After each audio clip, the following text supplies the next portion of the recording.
Assalamualaikum warahmatullahi wabarakatuh. Alhamdulillahi rabbil alamin. Wassalatu wassalamu ala sayyidina Muhammadin wa ala alihi wa ashabihi ajma'in, amma ba'du.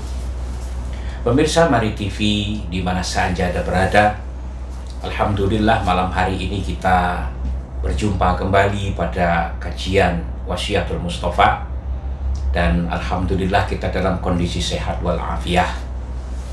Jangan lupa selalu yang belum subscribe dulu, like, komen, dan jangan lupa nyalakan tombol lonceng supaya ada notifikasi pemberitahuan ketika ada video yang baru. Kita mulai saja kajian kita malam hari ini, kitab Wasiatul Mustafa, yang malam hari ini masih di halaman 14.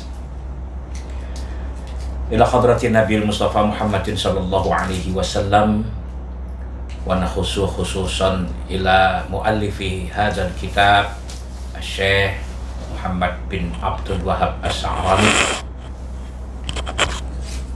Dan kita juga khususkan untuk orang tua kita, murabbi ruhina, Bapak Kiai Haji Dr. Nur Muhammad Iskandar SG. Mudah-mudahan Allah berikan kesehatan yang sempurna, Allah berikan umur yang panjang, karena kita semua masih membutuhkan nasihat dan bimbingan beliau. Ala hadhihi niyyah wa likulli niyatin shalihah wa ila hadratin Nabil Mustafa Muhammadin sallallahu alaihi wasallam. Al-Fatihah. A'udzu billahi minasyaitonir rajim. Bismillahirrahmanirrahim. Alhamdulillahi rabbil alamin arrahmanir rahim maliki yaumiddin. Iyyaka na'budu wa iyyaka nasta'in. Ihdinas siratal mustaqim. Siratal ladzina an'amta 'alaihim ghairil maghdubi 'alaihim waladdallin. Rabbighfir lana wa liwalidina. Amin. Bismillahirrahmanirrahim. Qala al-muallifu rahimahullah wa nafa'ana bi'ulumihi fid dharaini. Amin. Kita lanjutkan pada wasiat berikutnya. Ya Ali, wahai Ali, Ra'sul ibadati, bermula puncaknya ibadah, itu as-sumtu, diam. Illa min zikrillahi, kecuali dari hal-hal yang bernilai mengingat Allah atau zikir kepada Allah. Jadi orang itu puncak ibadahnya adalah bisa menjaga lisannya, kecuali untuk hal-hal yang bermanfaat, yang membuat kita bisa mendekatkan diri kepada Allah. Makanya ada sebuah hadis, man kana yu'minu billahi wal yawmal akhir, man kana yu'minu billahi wal yaumil akhir falyaqul khairan aw liyasmut. Barang siapa yang mengaku beriman kepada Allah dan hari akhir, maka berkatalah yang baik-baik, yang bisa mendekatkan diri kepada Allah, yang tidak bertentangan dengan apa yang diperintahkan oleh Allah dan tidak melanggar apa yang dilarang oleh Allah. Kalau nggak bisa ngomong yang baik-baik, maka sebaiknya lebih baik diam. Sehingga di dalam nasihatnya Kanjeng Nabi kepada Sayyidina Ali bin Abi Thalib, ya Ali, wahai Ali, Ra'sul ibadati, sebaik-baiknya orang yang beribadah, maksudnya Ra'sul ibadati, puncaknya ibadah, itu as-sumtu, diam. Illa min zikrillahi, kecuali sesuatu yang bernilai mengingat kepada Allah, kecuali obrolan, omongan yang bisa mendekatkan kita dan lawan bicara kita semakin dekat kepada Allah. Paling tidak membicarakan sesuatu yang tidak bertentangan dengan ajaran agama Islam.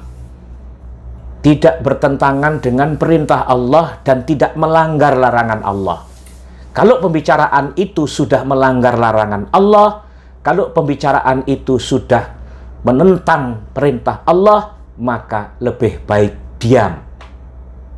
Dan kita juga sebagai lawan bicara, ketika diajak bicara kepada sesuatu yang melanggar ajaran Allah, diam. Bila perlu dan memungkinkan, belokkan pembicaraan itu supaya tidak bernilai maksiat. Illa min zikrillahi, kecuali untuk hal-hal yang mendekatkan diri kepada Allah dengan mengingat Allah. Ya Ali, wahai Ali, kasratun naumi, bermula kebanyakan tidur, itu tumitul qalba, akan mematikan hati. Jadi kebanyakan tidur, orang bangun, tidur, tidur lagi, bangun lagi, tidur lagi, kerjanya cuma tidur terus. Orang seperti ini akan mati hatinya. Hati yang mati itu susah dinasehati, hati yang mati itu susah diajak ibadah, hati yang mati itu susah diajak berjuang. Jadi orang yang kebanyakan tidur itu akan mengakibatkan mati hatinya. Wa tudhibul baha, dan akan hilang keceriaan wajahnya. Di orang kalau kebanyakan tidur tuh wajahnya kelihatan kusut. Kalau orang kebanyakan tidur tuh wajahnya nggak ceria. Orang yang kebanyakan tidur itu, orang makin banyak tidur bukan berarti langsung sehat, tidak. Justru kalau kebanyakan tidur kelihatan kusut, bahkan masih nguap terus. Karena itu jangan kebanyakan tidur. Sisakan sebagian waktumu di malam hari itu untuk bangun, sholat tahajud, munajat kepada Allah, curhat kepada Allah, ngadu kepada Allah, dan minta solusi kepada Allah. Jangan minta solusi kepada sesama manusia. Yang kita dapat bukan malah solusi, tapi justru bertambahnya masalah. Karena manusia itu kalau kita curhati, sejengkal bisa jadi 1 meter, semeter bisa jadi 1 kilometer. Curhatlah kepada Allah, bangunlah di tengah malam, sampaikan semua unek-unek kita kepada Allah dengan sholat tahajud dan berdoa, membaca Al-Quran. Saat itulah saat yang mustajabah. Kalau kebanyakan tidur, justru akan hilang cahaya di wajah kita. Tudhibul baha, hilangnya cahaya wajah. Wa kasratudz dzunubi, dan bermula banyaknya dosa, itu tumitul qalba, akan mematikan hati. Orang kalau banyak dosa, semakin tambah dalam sebuah hadis dijelaskan, sesungguhnya anak Adam itu kalau berdosa, maka akan berdampak pada hatinya itu nuqtah, titik hitam. Itu kalau sekali dia berbuat dosa dan dia tidak segera bertaubat, ketika dia berbuat dosa lagi, bertambah hitam lagi.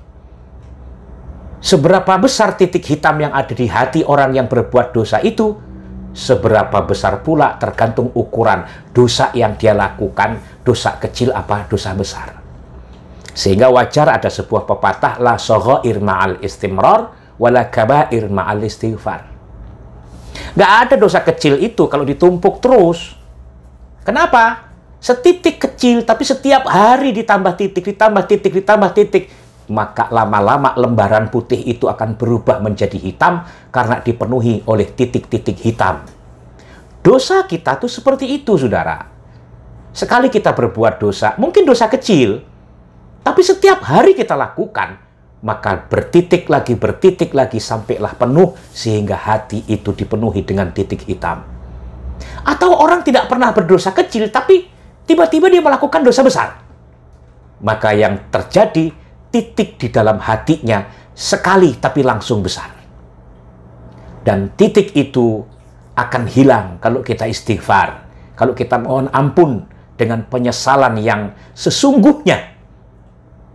Bukan mohon ampun sekali lalu kemudian besok berbuat lagi. Jadi istilahnya taubatan nasuha. Taubat yang dia lakukan, yang memohon ampun, yang dia sesali, dan dia berjanji tidak akan mengulangi lagi. Itu namanya taubatan nasuha. Kalau sudah kita taubatan nasuha, memohon ampun kepada Allah, nuqtah sauda, titik hitam tadi akan dihapus oleh Allah, diampuni oleh Allah dan kembali putih lagi.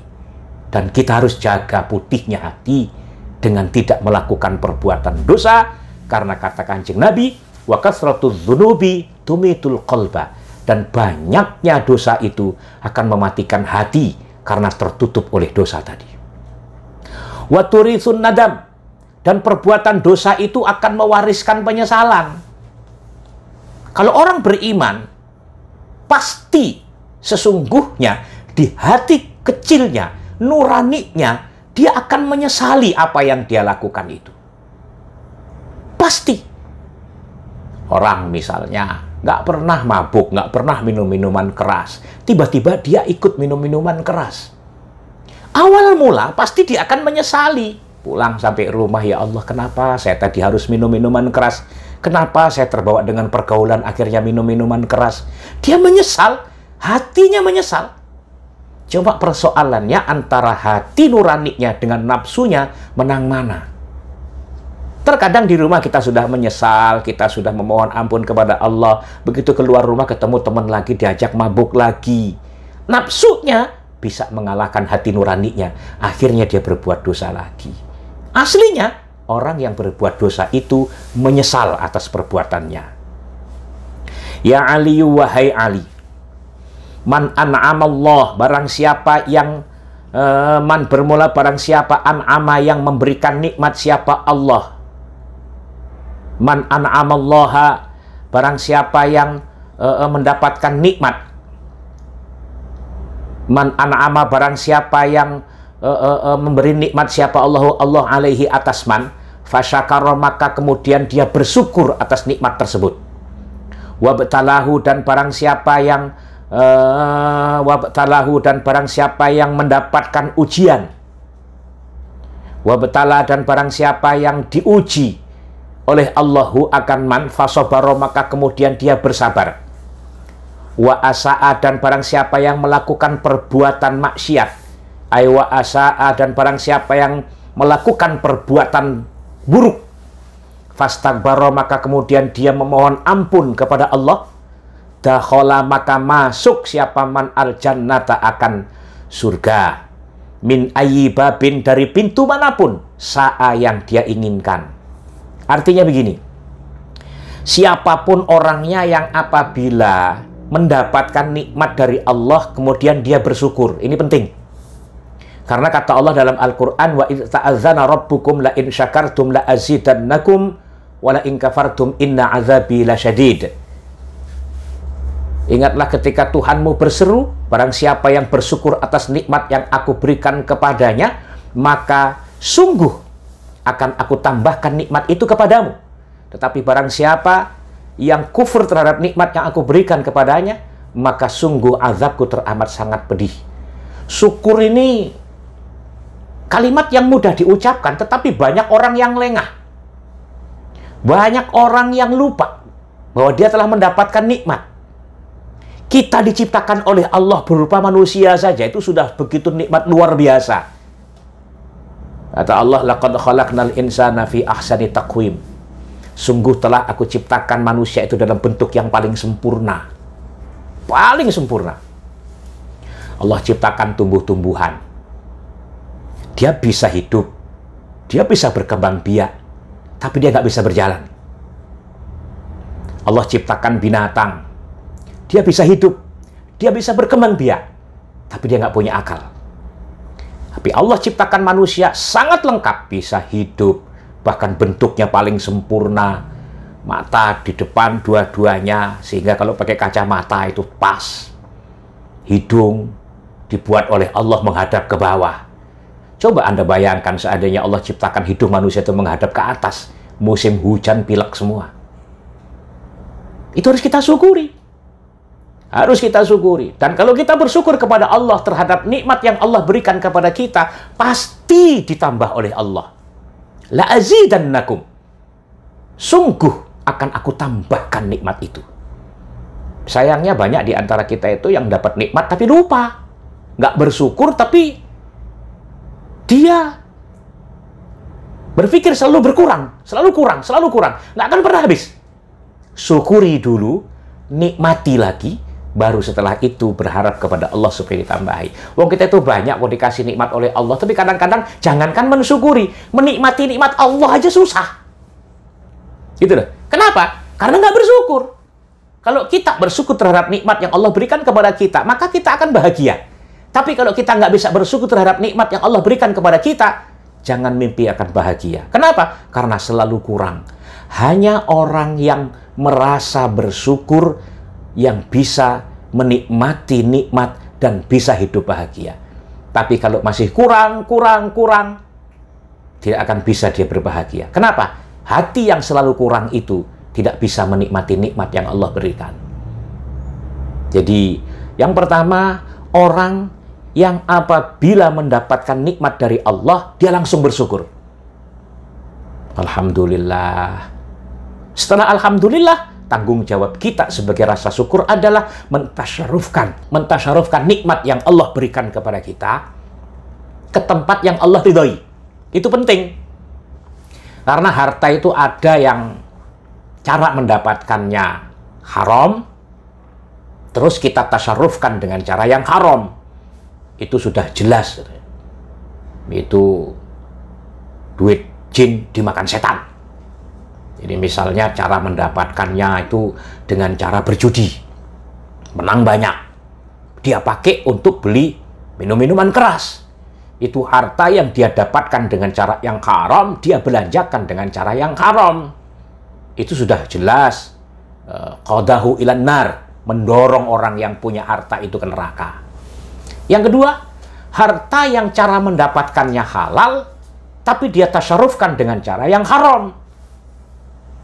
Duitnya halal, dianggap jadi Gojek, jadi Grab, seharian dia narik, sungsang sundil jungkir balik, capek, kepanasan, kehujanan.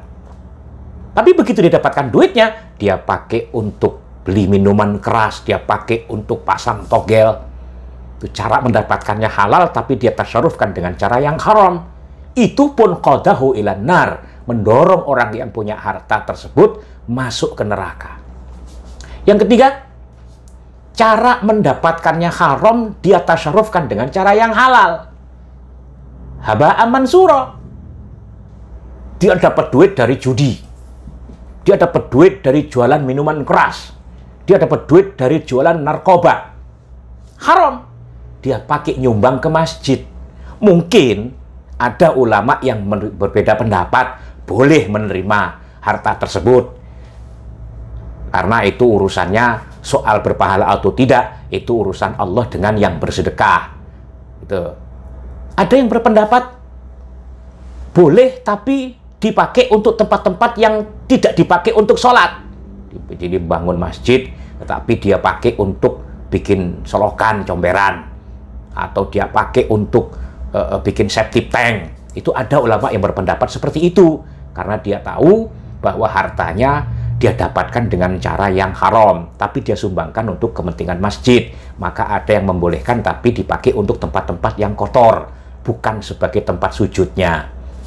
Ada ulama yang berpendapat bahwa tidak boleh.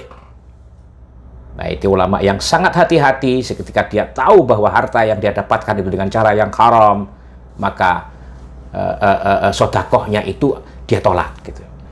Kemudian ada harta yang cara mendapatkannya halal, dia tasyarufkan dengan cara yang halal. Ngajar, atau jadi dosen, jadi Gojek online, caranya yang halal, kemudian dia pakai untuk sodakoh, menyumbang masjid, atau dia pakai untuk membiayai anak istri, ngasih makan anak istri, ngasih pendidikan, biaya pendidikan anak. Itu cara mendapatkannya halal, dia tasyarufkan dengan cara yang halal. Harta seperti itulah yang akan membimbing yang punyanya masuk surga Allah Jannatun Na'im. Saudara hadirin, pemirsa di mana saja Anda berada yang dimuliakan oleh Allah Subhanahu wa Ta'ala. Orang yang ketika dikasih nikmat oleh Allah lalu dia bersyukur, ketika diuji oleh Allah, wabtalahu, dan ketika dia diuji oleh Allah fasabaru, tapi dia sabar. Diuji oleh Allah dengan sakit, dia nggak menggerutu. dia selalu banyak istighfar ketika diuji oleh Allah dengan rasa sakit itu, ketika diuji Allah dengan sulitnya mencari harta karena kondisi pandemi, tetapi dia tetap yakin dan tawakal kepada Allah setelah berusaha untuk tetap mencari rizki. Ujian-ujian yang Allah berikan kepada kita, lalu kita tanggapi dengan sabar. Wa asa'at, dan apabila dia berbuat salah, fastaghfara, maka dia buru-buru untuk memohon ampun kepada Allah. Itu ciri khas orang yang bertakwa itu begitu. Wa idza fa'alu fahishatan aw dhalamu anfusahum dzakarullaha fastaghfaru lidzunubihim. Wa may yaghfiru dzunuba illa Allah. Karena dia yakini bahwa tidak ada yang bisa mengampuni dosa-dosanya kecuali hanyalah Allah. Wa hum ya'lamun, dan mereka itu mengetahuinya. Jadi orang yang baik itu ketika dia terjerumus terhadap sesuatu yang diharamkan oleh Allah, dia langsung buru-buru memohon ampun. Dakhalal jannah, maka orang yang seperti ini akan memasuki surga Allah min ayyibabin, dari pintu mana saja, sa'a yang dia kehendaki. Jadi ingat, orang yang bakalan masuk surga Allah dengan pintu yang mana saja yang dia kehendaki. Yang pertama adalah orang yang apabila mendapatkan nikmat, dia bersyukur kepada Allah. Wa idza batalahu fasabara, dan apabila dia diuji oleh Allah dengan ujian, dia sabar terhadap ujian tersebut. Wa asa'a, dan apabila dia berbuat salah, fastaghfara, maka dia langsung memohon ampun kepada Allah. Nggak ada manusia yang tidak bersalah. Pasti setiap manusia pernah melakukan kesalahan, kecuali Nabiullah Muhammad SAW yang memang maksum, yang dijaga oleh Allah. Selain Nabi Muhammad, masih kan mungkin dia berbuat salah, dan pasti pernah berbuat salah. Nah, orang seperti ini, dakhalal jannata min ayyi babin sya'a, dia akan memasuki surga Allah dari mana saja yang dia kehendaki. Mudah-mudahan kita semua ditakdirkan oleh Allah untuk bisa memasuki surga Allah dari pintu mana saja yang kita kehendaki, dengan rahmat dan ridho Allah Subhanahu wa ta'ala. Mudah-mudahan bermanfaat. Kurang lebihnya mohon maaf. Sekali lagi jangan lupa, yang belum subscribe, mari subscribe, like, komen. Jika perlu ada tanya jawab, silakan bertanya di kolom komentar. Dan jangan lupa nyalakan tombol lonceng supaya setiap ada video baru kita akan diberitahu. Demikian, wallahul muwaffiq ila aqwamit thoriq. Wassalamualaikum warahmatullahi wabarakatuh.